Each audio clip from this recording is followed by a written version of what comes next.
So I got asked offline about the value of Masterclass on a resume because I talk pretty often about taking these classes, and the person wanted to know if is how would an employer view a Masterclass class on a resume.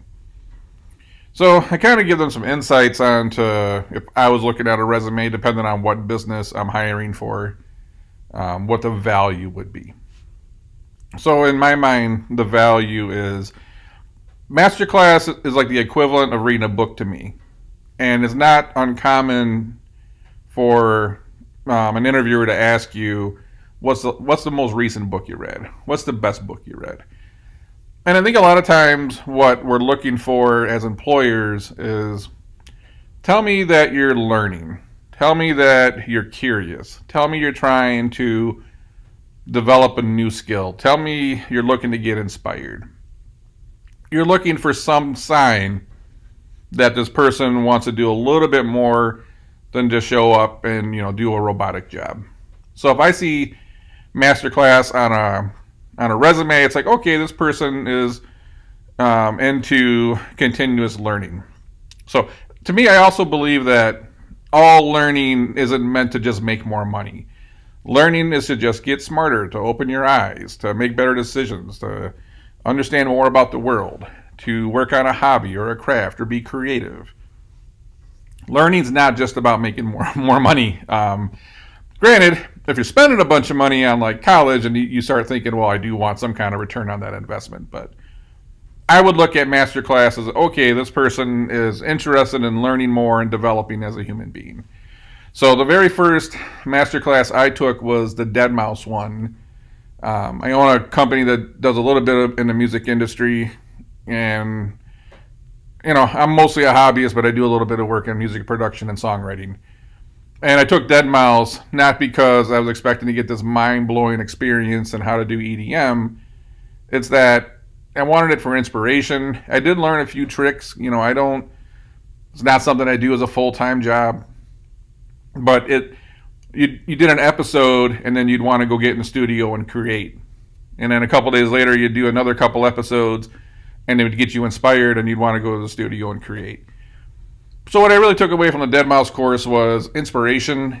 I learned a couple tricks, and it's just one of those things that wasn't worth the time. I figured the same amount of time, not the same amount of time. Maybe, more time than reading a book, but, you gain a lot from inspiration. You learn some things about the individual, and then obviously some tips and tricks. Now, it depends on what kind of classes you're looking at. They've got so much stuff right now. Just looking at the business stuff as a whole, what's coming soon? So we got Chris Voss coming up. We got Bobby Brown. Oh, that was the makeup one. I think that one did pretty good. Bob, yeah, him on teaching business strategy. Wow, there you go. Mark Jacobs on fashion. There's just things that, why not? Why not go through? Got Neil on scientific thinking. Daniel Pink on sales. That's a good one for anybody in sales, probably. Daniel Pink wrote some good stuff. Economics.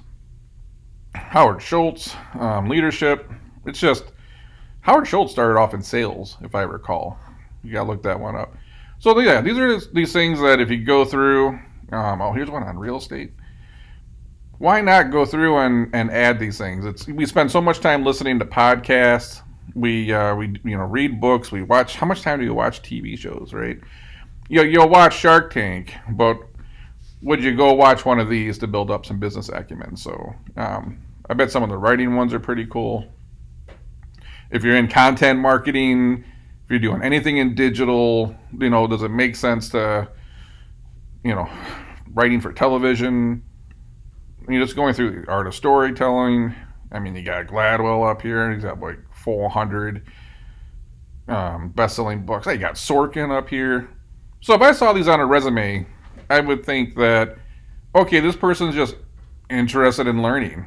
And when you're trying to stay competitive in this market, even if you're working for a Fortune 500 or a small business, you need people that are trying to move forward.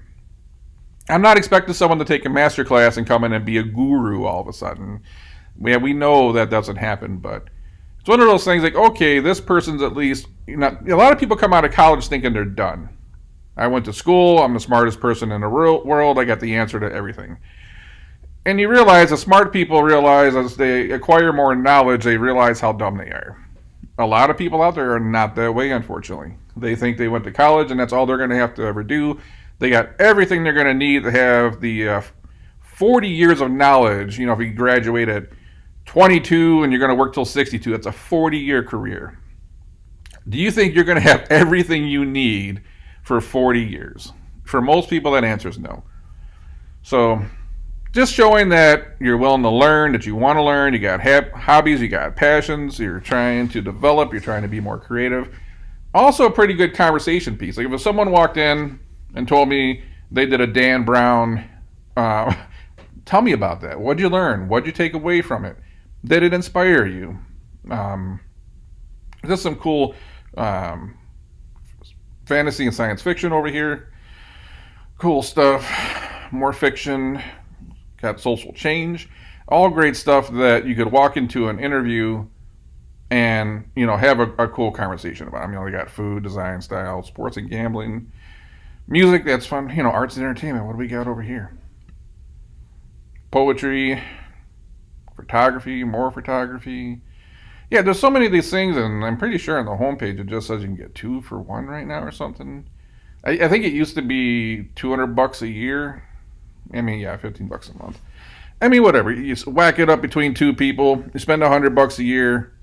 If every year you took a couple courses, it's the equivalent of buying a couple books.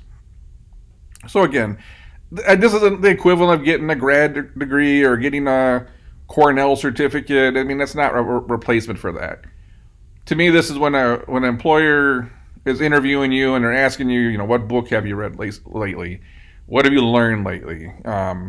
If you're returning to the workforce, at Employment Boost, we often coach people, don't wait until you start applying for jobs to show that you've been trying to stay current and relevant. It's take a college class, get a certificate, go and take some master classes, do something to show that you're engaged with what's going on in modern times in real time, that you've been learning. It doesn't matter why you've been out of the workforce. Employers always say, well, you've been out of the workforce for 5 years. Most people will say, I've been out of the game for 5 years. I'm a little rusty. But if you show someone that you've been chipping away at education and you're learning, it's like, okay, this person's going to show up mentally sharp and ready to go. So instead of trying to have to get, reacclimated to the environment. So a lot of stuff you can do here. So I'm not saying this is going to make or break you getting the job. It might just make your interview a little bit easier if you got a certificate somewhere, if you took a college course. You can sign up for just one course at a college if you want. These are all accomplishing the same things that are displaying that you are continuing to learn and develop as a human being, as a professional. There's no company on the planet that wants stagnant people right now. If you're the same person you were right now as last year, you're behind. And I think most companies that are fighting to stay alive know that. So with technology, everything's moving so fast. But that's my thoughts. I've done a few of these. I've enjoyed them. Why not? Why not do one here or there and then see how it is? You don't even need to put it on your resume. It's just a good conversation piece. But if you get inspired, like that first one I did, it just gave me inspiration. Like, all right, let's go. Let's go do this. Or, you hear a melody, it gets you moving, it gets you thinking.